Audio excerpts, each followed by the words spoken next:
Welcome back to our discussion of the First World War. Yesterday, we started looking at the onset of the war and some of the tools of the trade, the things that Europeans were starting to use to essentially kill each other. Uh, so we did experience some things. We'll go into detail in some areas today. I brought up some things yesterday. I will touch on them again in more detail. But I wanted to show you some stuff too because we're talking about history and we're talking about events that existed in the past. And I know that for those of you that watch the video, you've probably seen behind me my bookshelf, and you've seen some memorabilia or some relics of the past. I brought two here that I wanted to show you just for the sake of showing, because it's one thing for me to talk about these things, it's another thing for me to show you these things. So the first thing I have here to show is a bayonet. This would belong to a Lee Enfield rifle, so this is a British bayonet. So as you can see, it's quite long. What it would do is you would attach it to the barrel of a gun here, and essentially you've got for yourself a spear. This would have been used in the trenches extensively. This would have been the tool when people went over the top. You would have attached this to your rifle, and it was hand-to-hand combat. You can also you just grab it in your hands. So it is a piece of history. So that's one. The second thing I wanted to show is a medal. So this is an original German Iron Cross from the First World War. So for those of you that can see, there is an insignia at the bottom. It does say 1914. So this sort of medal would have been given out to people who showed acts of bravery or anything. So, for example, going over the top and surviving all the way to the end of the war, they would have received something like this for the sake of just being brave. There are different types of medals, and they do award them for different things. But those are just two things that I personally have from the First World War. I do have some coins and stuff, but not necessarily something that we're related to in our discussion. But when we do go into the Second World War, I'll show you some more things because I've got quite an array of collectibles from the Second World War. So we are on Student Activity 20 now. We're looking at Canada's national interest and the Great War.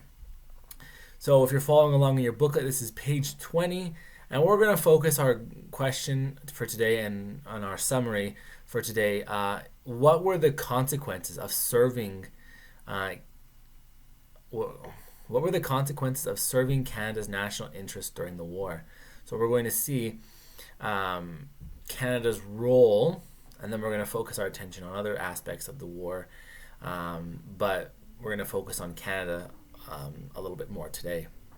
So some of the terms that you should be aware about are things that I brought up last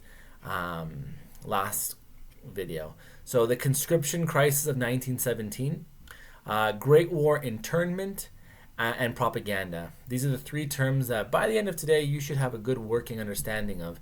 And I'll bring you some interesting facts and some things that I know are relevant to our lives, especially here living in Alberta. Specifically when it comes to internment. So that's the direction we're going to be going today. So on slide 91, this is an oversimplification video of the First World War. The First World War is supremely complex. We can look at the First World War through many different lenses. When you study history, you can focus your attention on certain aspects of history. So for example, if we wanted to focus on looking at the First World War from a feminist point of view, we can talk about the role of women changing, their effectiveness in combat, because for example, in Russia, there was a battalion of women soldiers that were specifically, it was specifically for women. In other places, women are playing roles in the medical aspect. But then we see them taking up roles in factories. So we could focus our attention on that. Or say if we wanted to focus on a more Marxist view of the First World War, we could focus on the working class peoples prior to the war, advocating that nationalist lines be erased, and they were focused their attention more on class. So these are non-nationalist loyalties, and that's what we would focus on if we were going to look at it from a Marxist point of view. So this video is good. It's a very simplified version of everything that goes on during these 4 years of war. But let's move on to the conscription crisis. So Canada was committed to maintaining 4 divisions overseas in Europe. At first, they were under British generals, but then we see later on that Canada gets one of its first generals, Arthur Currie, General Arthur Currie. For those of you that are familiar with Calgary, Currie Barracks near Mount Royal, it's actually named after him. So he will be a general during the First World War, a Canadian general that really shows his usefulness, I guess you could say. So recruitment of volunteers into the army could not keep up with the casualties that were happening. So we talked yesterday about the tools of the trade. We talked about artillery pieces. We talked about chemical weapons. We talked about the machine gun. These things are killing people at an extremely fast rate. On the slide here, it talks about the Battle of the Somme. So the Battle of the Somme took place in 1916, and it had Canadian soldiers, British soldiers, and French soldiers against the Germans. The casualty lists, these are rough estimates, but the British in that battle, which lasted about a few months, 140 days to be exact, they actually lost close to 500,000 soldiers. So that's, to be exact, is 420,000 soldiers. So if you wanted to do some calculations on that, all you would have to do is 420,000 divided by 120. Actually, I'll do it right now. 420,000 divided by 140, because it lasted 140 days. So that was about 3,000 soldiers per day dying at the Battle of the Somme. So that's, in modern terms, wars do not have this sort of casualty on a daily basis. I recall when there was the invasion of Afghanistan and Iraq, whenever a soldier died, it was a very serious thing, and it happened very infrequently. I could only imagine the response in modern days of 3,000 soldiers dying per day in a battle. The war would not last as long as it did. Overall, but I want to just put this into perspective too. In 1914, the population of Canada was about 8 million people. At the end of the war, 61,000 Canadians died. So we can see that, and this is, the casualty numbers are coming in periodically. So we can see why a conscription crisis can occur, because we have such a small population and more people are dying. So by 1917, Canada's in crisis. Either the commitment overseas is reduced, or Canada has to introduce conscription. So there is voluntarily joining, which means, let's say this is 1914, I would have the choice to volunteer or not. When we're starting to lose numbers as rapidly as we do in, say, the Somme, or Verdun, or Passchendaele, all these places, then we start to see the Canadian government think, okay, we need to do conscription. Conscription is different in the sense that conscription says that if you are of a certain age, which I believe would have been 18 or older, you were going to go to war, whether you liked it or not. Now, obviously, people could say certain things. They could either be dismissed because of health reasons or be dismissed because of religious reasons. Someone could say it's against my religion to do so, but then there was also a stigma on that person in society. People would look down on them and see them as cowards or weak, and there was that sort of thing going around in society that kind of pushed people to go and fight. So although Canada had officially already had conscription, those soldiers who were there could not be sent overseas. So we did have this sort of conscription thing, but it wasn't. It was not on the same level where we're bringing them overseas. They can just. They were just in Canada. But that changes. The Military Service Act of 1917 was passed through Parliament and clearly demonstrated that divisions in Canada and the majority of English-speaking Canadians supported the war, and they were going to be sending them overseas. However, the French-speaking Canadians were not too thrilled. So just over 24,000 conscripts served in France by the end of the war. So we do see a huge portion of them going over. But in Quebec, the conscription crisis existed because they were very much against fighting in a war that they were forced to because they were part of the British Empire. But that does pose the question about non-nationalist loyalties. They're not loyal to their government or the country that they are living in. They are more loyal to their specific ethnicity, if you want to use that for a better lack of a better term. So there is that, and it is interesting because it is a war, and we do see that sort of conflict. Speaking of non-nationalist loyalties, we are.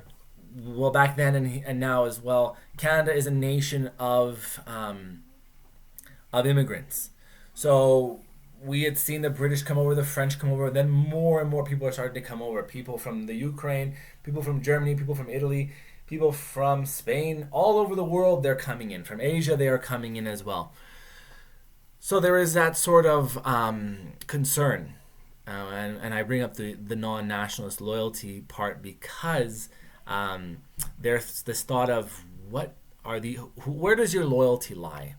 So when we talked about non-nationalist loyalties in class, I brought up in the 1920s the view that Catholics would be more loyal to the Pope than, say, the U.S. government in the United States. So this idea of these immigrants from, say, the Ukraine, from Austria, from Germany, from Italy, where are their loyalties? Are they loyal to Canada, their new country, or are they more loyal to their home country? So the Canadian government enacted the War Measures Act in 1914, which gave the government broader powers to fight the war. So basically, the War Measures Act kind of controls society as well. If you're acting in a way that is against the Canadian government or would hurt their war efforts, they could respond in a more aggressive way. So concern was raised over this idea of enemy aliens, citizens of the countries that Canada was at war with. So Germans, Ukrainians, Austrians, Hungarians, Italians until 1915, and then they switched sides. Bulgarians, all these people from outside of Canada that had come in and that were at war with their mother country. So people labeled enemy aliens became outcasts in society, and many lost their jobs because of just their nationality. Thousands tried to leave Canada, which was illegal at the time, and attempted to find work in the United States. But they're also going to see that they're not welcome in the United States either, because the United States does something really interesting. When they enter the war in 1917, they are really into it. And they're really against the Germans because the Germans are the ones that kind of bring them into the war. And we'll get to that when we talk about the United States. So what the United States actually does is they change the names of certain things that sound too German. So, for example, sauerkraut, pickled cabbage, turns into Liberty cabbage. They actually physically change the name of these things. Hamburgers turn into Liberty sandwiches. German Shepherds, the dog breed, becomes Alaskan Shepherds. So they really changed things. The names of cities actually changed too. There were cities called Berlin, there was Bismarck, um, Bavaria, Hanover. All these German-sounding names were actually changed into um, American things, so like presidents and stuff like that. So um, they were not treated all that well. So those who were caught were arrested and sent to internment camps where they would be used as forced labor. Um, so one of these places where they were used to make forced labor was in the mountains in Alberta. So a lot of these interned peoples who were in Canada but were of these nationalities that we were at war with, they helped create and build things in Banff National Park. So for those of you that have been to Banff and you've walked the trails in the forests and things like that, those were actually made by interned civilians during the war. So we did treat them harshly. The conditions in these camps were not all that great. So in total, 4,000 people, mostly Ukrainian and Germans, were sent to these 24 camps in Canada. So on slide 93, you can see the internment camps throughout Canada. And you notice that they're very densely populated in Alberta, mostly because of location. If you're in Alberta, you're not hopping on a ship to go back to Germany. You're not hopping on a ship to go back to Austria. You're locked. You're landlocked. So that's why they had them there. And we kind of live off of the labor of these people. So let's move on. Now we're going to talk about Canada's national interest in the Great War. So modern Canada was born out of the Great War.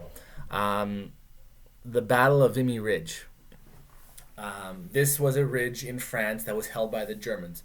The Germans had dug in and they were not leaving. The French had tried, they could not push them off. The British had tried, they could not take them off. So the British decided to let the Canadians have a go. So under the command of General Arthur Currie, the Canadians actually take Vimy Ridge and they actually hold it long enough so that reinforcements can come in. So during the First World War, Canadian soldiers gained a reputation of being extremely difficult to cope with and to deal with. And they also had a notorious streak as well of keeping no survivors. So it is a darker part of our past, but Canada is really born out of its efforts in places like Vimy Ridge and then in Passchendaele. Canadians showed what they were willing to do, and it'll be because of these battles that Canada is actually born. So, like I said, Arthur Currie and then Billy Bishop, these are names that are really come out of the First World War, and they become known to many Canadians. I'll try to find videos of Arthur Currie and Billy Bishop, and I'll put them in the description just so you can know them. So we also see Canadians begin to reconsider their ties with Britain. So they want more independence because they see that they've sacrificed a lot, and they've shown that they're committed to being an active player in the international affairs. So Robert Borden, our prime minister at the time, insisted that when peace was decided, that Canada wanted to be separate from Britain. It wanted to be acting on its own. So we start to see Canada start to flourish itself into a more independent nation after the First World War. So on slide 96, you can watch the Great War Part 6. Hopefully you've been watching these because they're actually really good and insightful, because they'll dive into things that I may not necessarily be touching. So it's good to have that background knowledge as well. So, like I talked about yesterday, propaganda and propaganda posters really come to their own, especially in the First World War. So propaganda is essentially it's to attempt to shape or manipulate people's beliefs or actions by means of information, both true and false, arguments or symbols, propaganda, it can be either a print, broadcast, or visual. So things like movies. They do a lot more of the movies for the Second World War. You can actually watch some of them on Netflix if you have Netflix. So you can just go to historical documentaries and look at the dates. Some of them you can see 1941, 1942, 1944. You can actually watch propaganda movies. You can watch them on YouTube. Maybe I'll find one or two and I'll show it to you. But the World War One propaganda posters are really well done, and you have four of them right here on slide 97. The one on the far, I guess, our left, where it says attack on all fronts, you can see that it has soldiers, factory workers, and women involved. And they're all a part of the war. So this idea of total war exists because the war has become a new war. So we also see the one where it says destroy the mad brute and enlist. That's an American one. So you can't really see, but this gorilla-like creature is actually supposed to be Kaiser Wilhelm, the leader of Germany, and he's standing on American soil, and behind him is war-torn Europe. They've put a woman in there for to appeal to the men to help fight off this horrible creature. So you see a dehumanizing thing done to them. So the really us versus them situation really rises up, and them, they're no longer human anymore, but they're these monsters. And then you see the one on the far right with the children and the father. For those of you who can't read it, it says, "Daddy, what did you do during the Great War?" So it's that one's appealing to the sense of guilt and shaming people who didn't join the war. So this is really much trying to guilt people into joining the war. What they don't tell you is that if this individual who's sitting in this chair was to go to war, there's a very strong chance that those two children would have to grow up without a father. They don't mention that. They don't really want to talk about the evils of war. They want to promote it as this glorified thing, this action. So the government misled or outright lied to the citizens to continue the war. So these sort of news stories would come out that would just help to keep the war going. So the idea of like what we now call fake news was something that was present there, but they also exaggerated certain things too. I mean, Germans were not these hairy monsters with bloody clubs running around, but they really wanted to make people feel that that's what was going on.